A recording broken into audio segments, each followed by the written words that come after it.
So, welcome to this edition of 22nd Century Management with Ken. I have with me today Seth Silver. We're going to talk about building some cohesion in the business workplace. He's an expert at that. He's written a book. So, tell us a little more about yourself, Seth, and how it started you in the direction that you're moving. Sure. So I have a co-author on the book, by the way, Tim Franz, and he likes to describe himself as a professor who occasionally consults. I'm the consultant who occasionally professes. So for 14 years, part-time, I was a master's level professor at two different universities here in the Rochester area. But really, since about the year 2000, I have been a freelance, full-time, independent organizational consultant. And for those in the audience who aren't quite sure what the hell that means, it means that I really focused on two things: creating better leadership and creating better workplaces. So I did executive coaching, I've done a lot of training, I do 360, a lot of different services to enhance the level of leadership, but also at the same time, and obviously these things are connected, create better workplaces. I think better workplaces create better leaders create better workplaces. Now, so that's interesting because I focus on those specific things when I teach. For most everybody in the audience knows I teach service management in the copier industry.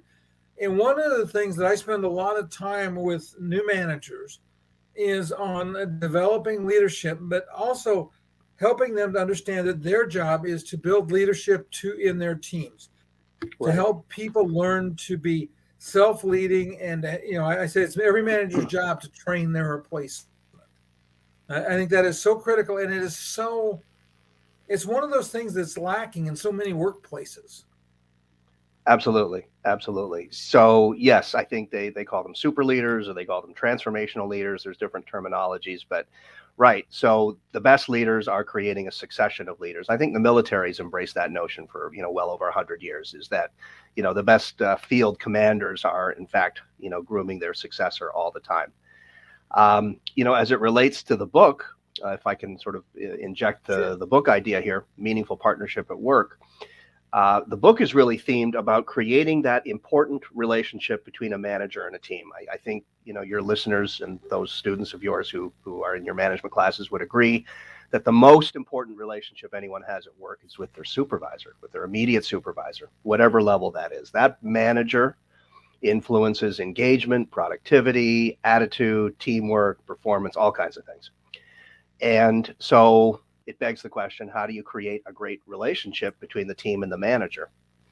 And in thinking about our book, Tim and I had, both been doing a lot of consulting, and here's what we saw. So this is kind of maybe the trigger that got us to think it's time to write this book, is we certainly knew a lot of team members who were frustrated, people who had left their jobs voluntarily because of a bad relationship with their manager. And, if you ask people why they leave a job voluntarily, 70% of the time, that's why.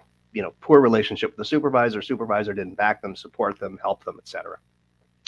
But it also turns out, we found in our practice, and any of your students who are managers would agree with this, is that a lot of the time the managers are frustrated. The managers don't get the support from their team. It's a two-way street of frustration. We met, and I know I've executive coached a lot of managers who felt their team had basically abandoned them. Done just enough to keep their jobs and everything, but the manager, would see the team leave at 5 o'clock or tune out of the Zoom at 5 o'clock. And then the manager was on the hook for the next 4 hours that night, getting things ready for the next day. So it really occurred to us that there is this two-way street of frustration, and the relationship that managers have with their teams could also be improved. And that's what led us to start the book. Okay, and so when you talk about meaningful partnerships, because that's the theme of your book, what is it that? How would you? Let me ask the question this way: how would you define a meaningful partnership? Yeah, great question. So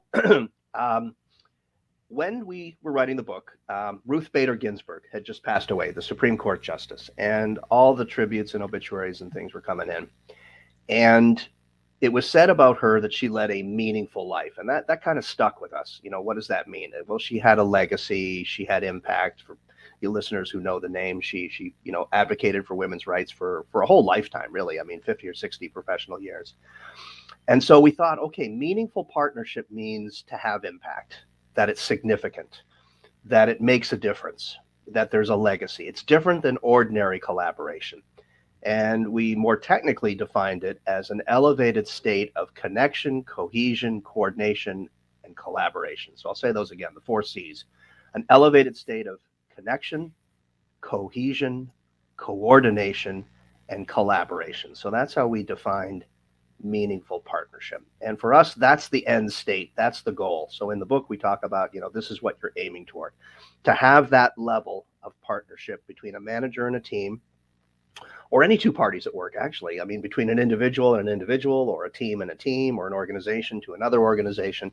We focus mostly on the leader team because that's the most common relationship. But, as we know, there's relationships between a board and an executive team, or there's a relationship between HR professionals and their client groups inside an organization, or finance professionals and their client groups. So relationships are all over the place, but whether they rise to that exceptional level of a meaningful partnership where you're really interdependent and you're mutually accountable for the success of the relationship and the achievement of collaborative results. That's the threshold. That's the tipping point.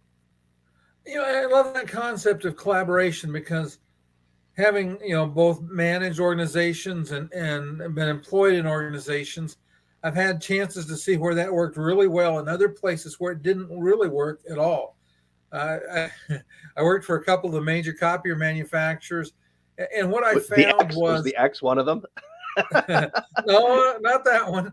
Okay. But I found that there was so much silo building and so much territorial walls. I'm going to just have to call it walls, between different parts of the organization, because I tend to be a person that is rocks the boat a little bit. I'm always looking to try to figure out how can we make this better. And in so many places, nobody really wanted to work on anything. Go do your job and leave everybody else alone. And there wasn't that sense of collaboration. Well, a question that we ask our groups when we do the workplace covenant, and I think we're going to talk about that soon, is we have the groups reflect, and Ken, I'll have you think about it for a moment now. Think about the great relationships you had in the workplace, the ones you would call a meaningful partnership, the ones that were exceptional and mutually positive and achieved results that you really cared about.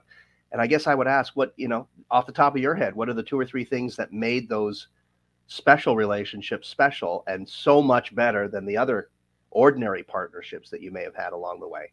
I'm asking you what would be 2 or 3 things? I think that the fact that, from my perspective anyway, is the building where you both care about the other person's success, and then that you're working together to try to achieve something. And I worked on teams where we had great collaboration, and as a team, we worked really well together. And then, like I said, I've worked in other places where there was no sense of team. The manager would have a team building thing, to try to, in his mind, he was building team. But in reality, all of us saw it as this is a great way to get a free meal. So you just hit the nail on the head there, and you said it so casually and quickly that your audience may have missed it. But let me quote back to you what you just said. It was where we felt we cared as much about their success as they cared about ours. Yeah, that's right. That's the secret. And, meaningful partnership is the goal, but the process to get there is something we call a workplace covenant. And in brief, that is the exchange of, okay, let's say you and I have an important work relationship, Ken, and we have a 6-month project. We're going to be working closely together, hours every day, and we're both mutually accountable. At the beginning of that work relationship, I would say to you, okay, Ken, what do you need from me in order for you to feel supported and be successful? What behaviors and attitudes do you need from me? And oh, by the way, here's what I need from you in order for me to feel supported and be successful. Those turn out to be the key questions. So let me tell you a story, and this actually comes from the copier industry. So many, many, many, many moons ago, in a planet far, far away, I worked for one of those big Fortune 100 office equipment and copier manufacturers. And in my role as manager of organization development, what I did, in addition to customer service and empowerment and self-directed teams and all the stuff that was going on in the late 90s, mid 90s, I did team building. And my process was always to meet with the manager and, find out what was going on, what they needed, because these team building sessions, you mentioned team building, they were typically a day long, sometimes even 2 days. And I wanted to make sure it was relevant. So I would want to ask the manager, what does your group need to learn? What are you struggling with? How can I help? And I always ask the manager, how's it going with your team? And I always heard the following answer. Well, they're pretty good, but I wish they were more prepared for ops meetings. I wish they would respond to my emails faster. I wish they would solve problems that they know how to solve without bugging me. I wish they would do this, this, this, and this. And I thought, interesting. Now I'd go talk to the team without the manager, and I'd ask the softball questions. And then I'd get to, well, how's it going with your boss? And guess what they would say? Well, he or she's pretty good, but we wish he or she would recognize that we're putting in long hours. We wish he or she would fill a vacant spot because the extra work is killing us. We wish he or she would, solve that problem with the customer that we raised 2 weeks ago. We wish. And I left those preparation meetings thinking, don't these people talk to each other? Don't they ever share their wish list? And evidently they didn't. And that was a real eye-opening epiphany, because everything remained implicit instead of explicit. And it led me to create a couple-hour team building process where they would share their expectations. Later on, when Tim and I started working on the book, or actually before the book, pardon me, when we were consulting to clients, we evolved the process, and it wasn't just sharing expectations, but we did something interesting. And from a leadership standpoint, you'll appreciate this, I think, Ken. We had both parties, the manager and the team, think about, what do I need to provide? What do I owe in order for the other side to feel supported and be successful? Because that puts you in a service mindset. So if I was to proactively say to you, okay, Ken, before I share my expectations of you, here are the 10 things that I think I need to do to help you feel supported and be successful. What do you think of my list? And how does it compare to your expectations of me? And so the process of the workplace covenant is exactly that. Both parties share their obligations, and then both parties share their expectations. And then you do this neat compare and contrast, right? I share my obligations to you. You share your expectations of me. And gosh darn, we hope they're pretty close. And they usually are. And where the differences are, we discuss them. And what actually happens in the 2 to 3 hour workshop, called the Workplace Covenant Workshop, is we merge those lists. We take the obligations of one side and merge them with the expectations of the other. And that becomes a covenant. Small c. You look like you have a question. No, I was just thinking about that, and I think that's an interesting approach. And it's one of the things I talk about it in a little different perspective with managers, but I talk with them about them taking the time to find out what it is their team needs, and to have conversations and try to get one-on-one with people to find out, what it is that they can do to help them. I say, if your team really feels that your focus is on helping them succeed, they're going to want to do what they can to help you. But it's when they don't see any sense of connection between you and trying to fulfill their needs and figure out what it is, how you can help them, that you really start to lose, I think, your team. That in other words, if you tell them all you want is 8 hours, you're going to get 8 hours, but it may not be worth anything. It's just 8 hours, and I like to see managers really become interested in, and I liken it a lot to becoming a mentor for their team. I said, even if you help them succeed in a way that makes them leave their current position to move to another position in the organization, that's okay, because everybody on the team sees your commitment to help that individual, and that's going to strengthen your relationship with your team. Right. Coming back to the sequence. So when I'm forced to think, what do I owe Ken so that he feels supported and is successful, and I share that list with you, it gives you an insight into what I'm thinking. It gives you insight into how I perceive this working relationship and my role in it. And when I see your list of obligations to me, which has forced you to be in a service role to me, I then get new insight as to what you're thinking and how you perceive the role. The beauty of that is it leads to mutual empathy. In the book, we have this model. Both Tim and I are I'm a former professor. He's a current professor.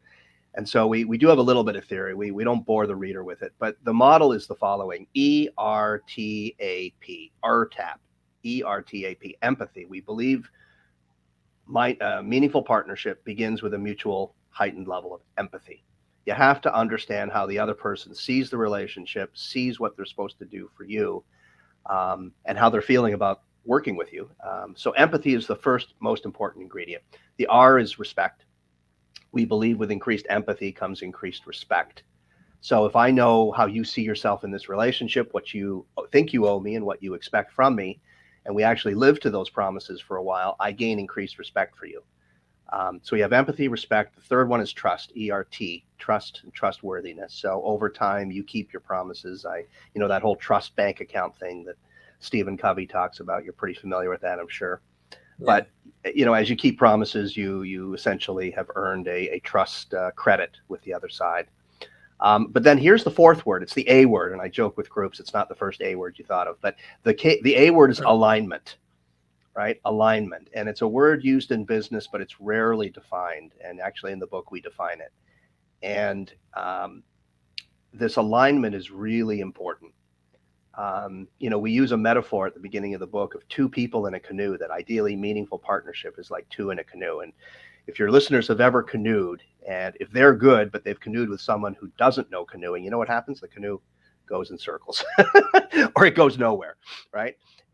You both have to be stroking at the same time. You've got to be exhaling and breathing at the same time. You've got to have the same level of strength in the stroke, because if one person has really big strokes and the other person is just kind of tapping the water, again, you're going to go in circles.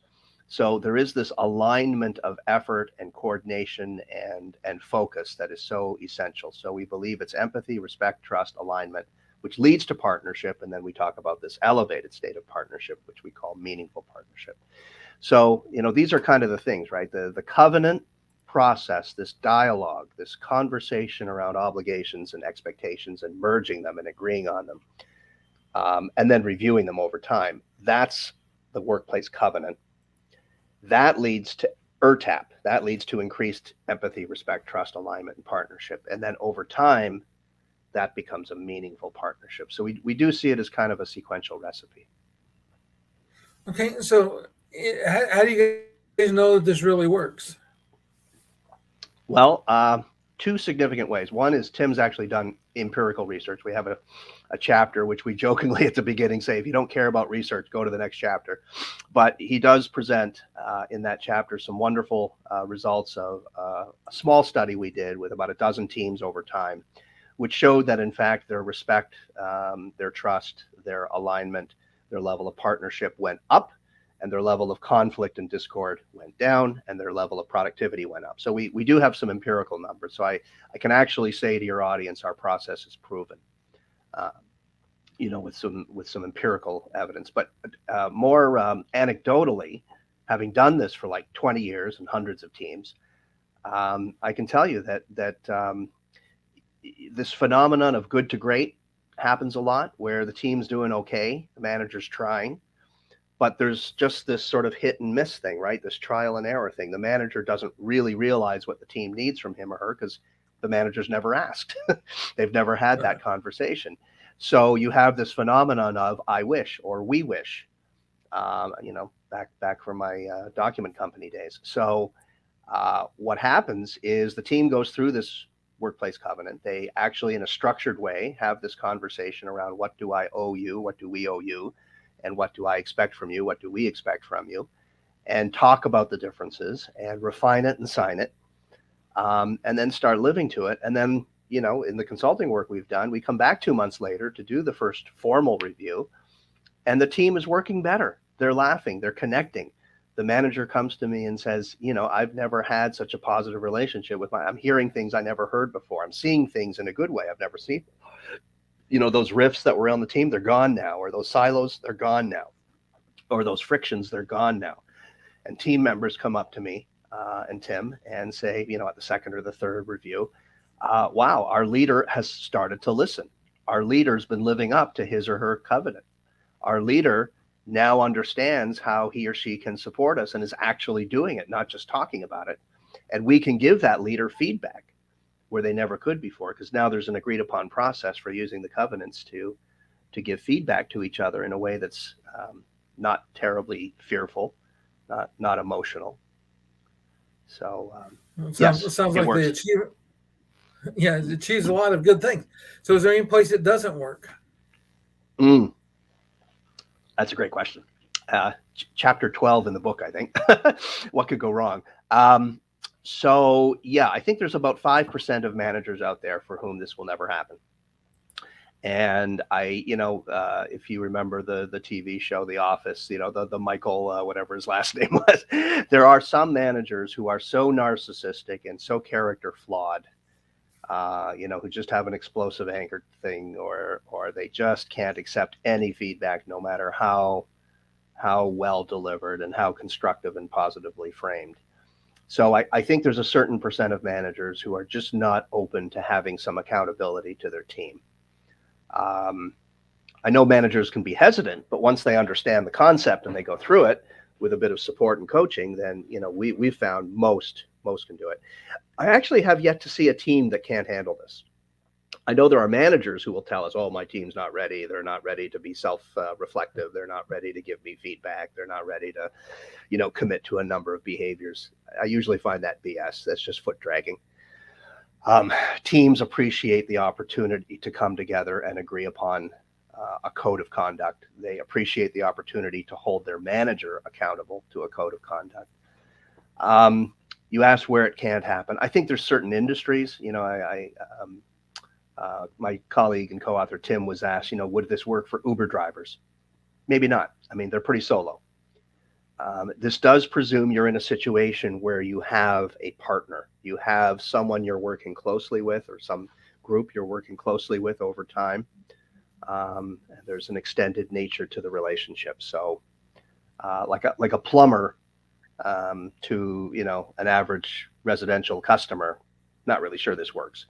The plumber, if he or she is part of a larger business, maybe, or a manager plumber.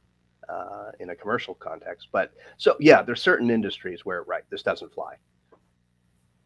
Okay. But it sounds like most places where you have a team, it works. It's just you have to have a team. Yeah. So, I mean, think any insurance company, think any bank, think any technology company, think any school.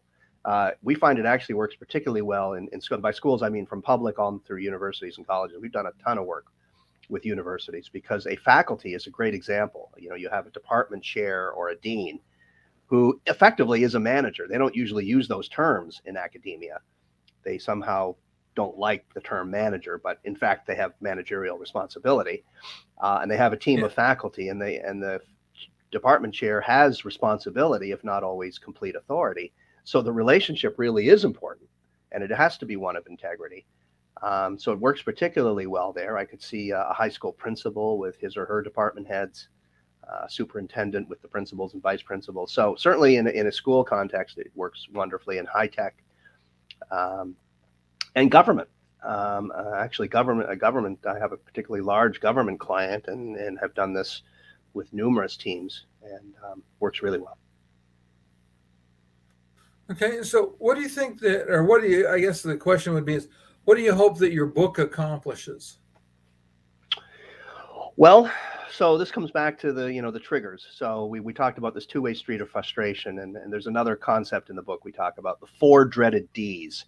I told you about the 4 great Cs. Well, now here are the 4 dreaded Ds: dissatisfaction, disengagement, despair, and departure. And we see a lot of that. And I think it was happening before COVID, the isolation and anxiety during the work at home phase of COVID, and to some extent here we are again.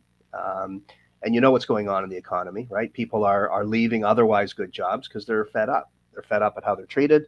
They're fed up at poor relationships. They're fed up that the pay is not great. I mean, there's going to be a whole realignment of pay, I think, that you're going to see going on, especially in lower wage jobs. People are not going to work for $12 an hour anymore, and no benefits. I saw Tim Hortons, which is one of the local donut and coffee chains in this Northeast area here. They're advertising for $18 an hour, right? So what we see happening then and now even more so is that people get dissatisfied. They don't feel supported by their manager. Their manager doesn't back them up or ask how they're doing or give them the tools necessary, or just is rude, right? This whole incivility thing is huge these days. So the employee feels dissatisfied. And if that goes on for a few weeks, then they can over time feel disengaged, which is a more technical term. Means they kind of begin to tune out. They start to passively look for another opportunity. They don't bring 100% of themselves to work. They're not happy. And if that happens over time, disengagement goes on for 3 or 4 months, then I think you end up with despair, which is kind of that depression level where I think people get really, really unhappy and feel they're spinning their wheels and wasting their life, wasting their time. Nothing will get better. The job won't get better. Manager's never going to change. I got to get the heck out of here. And that leads to departure. And we're seeing that in a big way right now. But we're not seeing it in certain, I live here in Rochester, New York, which is home of Wegmans. Are you familiar with Wegmans, Ken? The big supermarket chain? No, I'm not. All right. Well, if your readers or if your listeners Google it, they'll know that it's the #1 rated supermarket chain in the country, and in some ways across the world. It's got the happiest employees. They're always a top 10 Fortune best place to work, top 10 best customer service, top 10 everything you can think of in the supermarket industry. They're #1. And you know what they have on the back of their business cards? Employees first, customers second. Let me say that again. On the back of every business card at Wegmans, it says employees first, customers second. They treat their people really well. They give them a ton of training. They really encourage managers to get to know their staff. There's extensive work with managers to help them connect with their teams. And they are not losing people. Even though some of those wage jobs are, the checkout clerks, this is not high paying stuff, but it's not about the pay. They're there because the culture is great.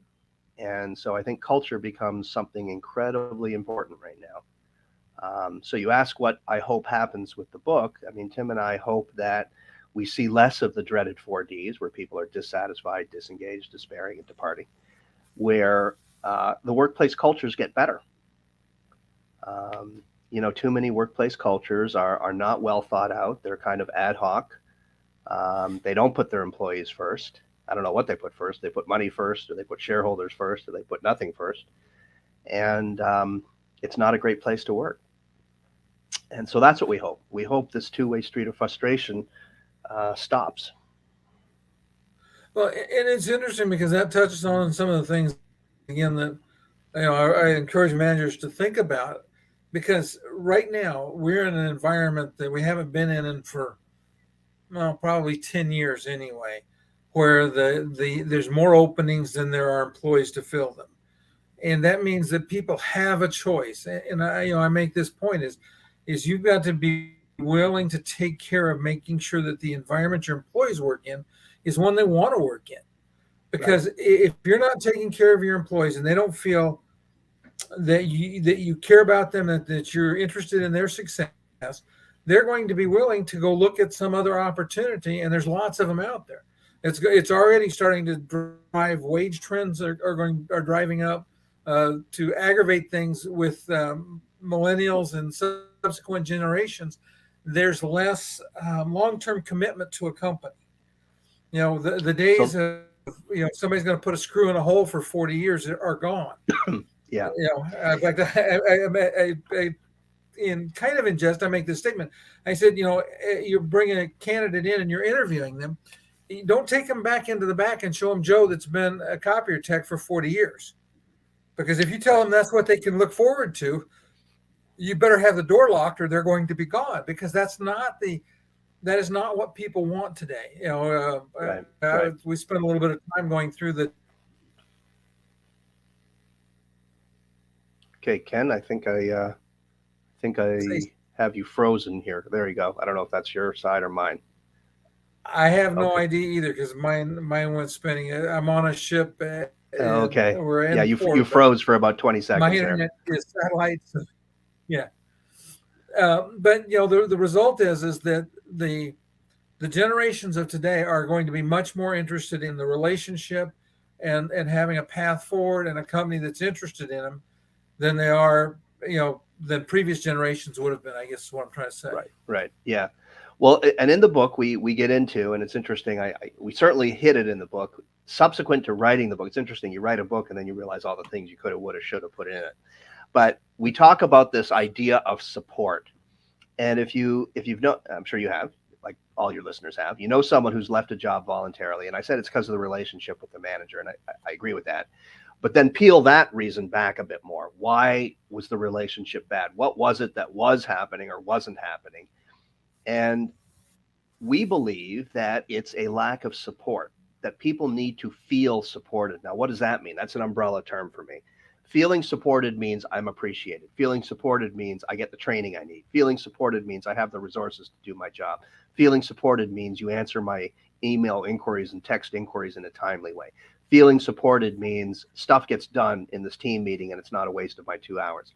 Feeling supported means when I have trouble with a customer or a client or some internal department, you help me, you come to my aid, et cetera, et cetera. That's what feeling supported means. And I think when people start to get dissatisfied and disengaged and despairing and depart, it's because they're not feeling supported. To me, this is the golden nugget. You want to know the upshot of the whole book, it's about this notion of support. To me, that is the one sentence summary. How do you create a culture of support in your organization, in particular between a leader and a team? And it's a two-way street. It is not just upon the leader. This is what I hate about leadership books. I've read a zillion of them. My doctoral thesis was on leadership. I teach leadership. I'm passionate about leadership. But the basic problem in leadership books and programs is it says, hey, leader, here's the 84 things you need to do. And that's like, a wife being told to a husband, hey, wife, here's the 84 things you need to do to have a great marriage. Well, okay, some of those are relevant and helpful, but what about the husband's role? What about the husband? Is the husband just a carcass in this relationship? So it's a two-way street, right? It's absolutely interactive. And so support is two ways. And so how the team supports the manager is something that is not nearly discussed enough. And, you talk about culture. I mean, the organizations that keep people that are not losing them like crazy, I think are the ones with better culture. I mean, Goldman Sachs, forget about how well they pay their people, but, they're not losing a ton of people. They're really not. They still work them hard.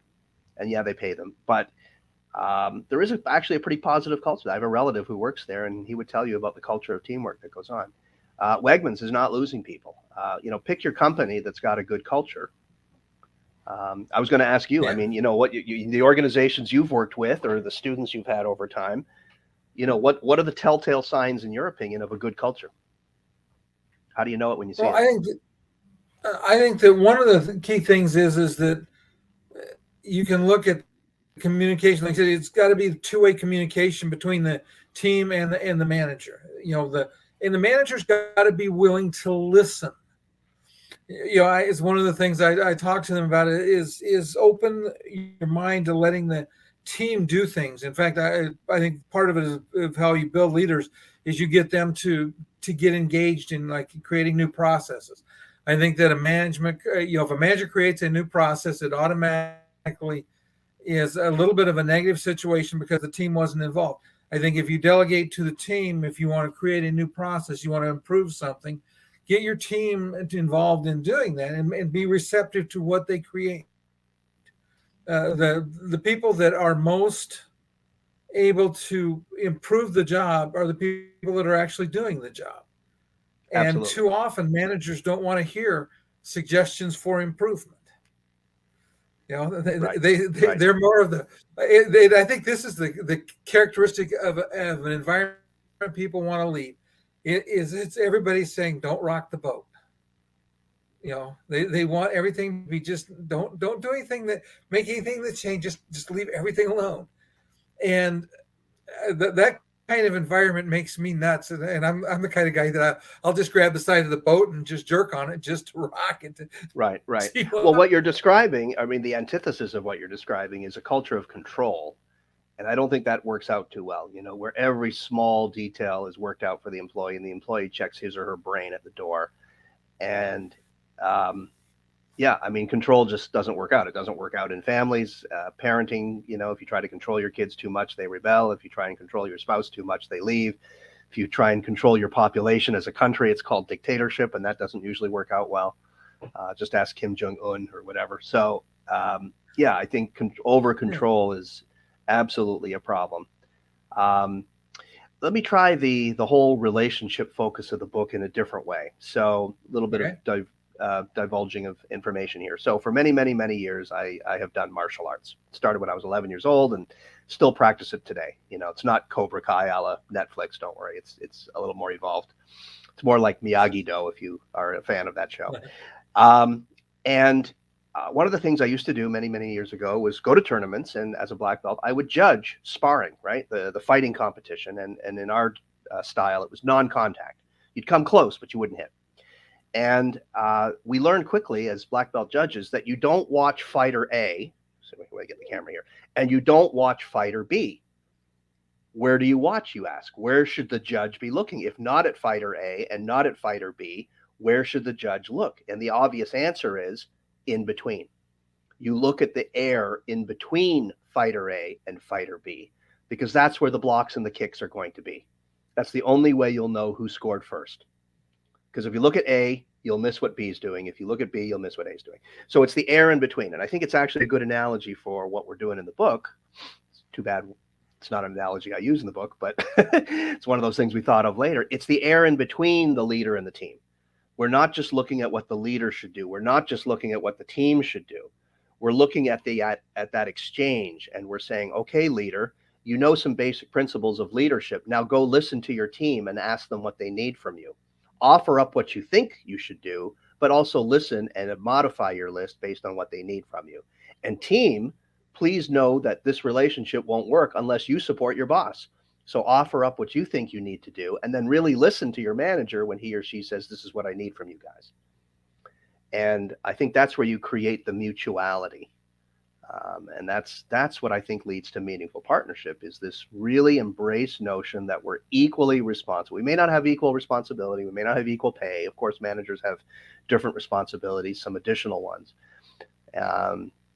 But they're equally responsible. The team is equally responsible for the success of that relationship and what gets done. And so I think that's where great cultures are made, where the teams recognize they're not being granted empowerment by the benevolence of their wonderful manager. They're understanding as psychological adults that they have a role, right? Just as two parents have a role in raising a child, right? Two parents don't say, well, hey, one parent, you're 90% responsible and I'm only 10% responsible for raising these kids. Yeah. No self-respecting set of parents would do that, right?